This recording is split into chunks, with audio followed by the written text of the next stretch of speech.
If you use Gmail every day, chances are you've created a few filters over time to help organize your inbox. But what happens when a filter stops working the way you want, or you simply need to update it?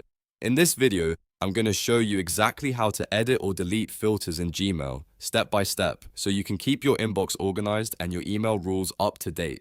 If this tutorial helps you out, make sure to hit the like button and subscribe for more simple tech guides like this. Alright, let's jump right in. First, open Gmail in your browser by going to mail.google.com. Once Gmail loads, look at the top right corner of the screen and click the settings icon. That little gear icon is where Gmail keeps all of your inbox and account settings. After that, click See All Settings. This will open the full Gmail settings page, where you can manage everything from themes and signatures to filters and forwarding. Now, on the settings page, look along the top for the Filters and Blocked Addresses tab and click it.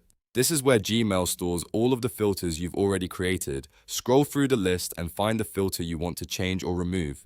If you have several filters, take your time and locate the exact one so you don't edit the wrong rule. If you want to edit a filter, look to the right of that filter and click Edit. Gmail will open the filter settings so you can make changes. Here, you can adjust whatever part of the filter you need, whether that's the sender, subject, keywords, or the action the filter performs. Once you've updated the filter settings, click Continue. Then review the updated rule carefully, and when everything looks correct, click Update Filter. That saves your changes and applies the new version of the filter going forward. If instead you want to delete a filter completely, find the filter and click Delete next to it.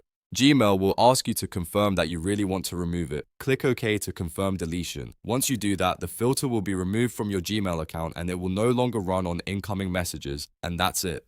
You now know how to edit or delete filters in Gmail in just a few clicks. This is a great way to keep your inbox clean, fix older rules, or remove filters you no longer need. If this video was helpful, please give it a like, subscribe to the channel, and turn on notifications so you don't miss the next tutorial. Thanks for watching, and I'll see you in the next one.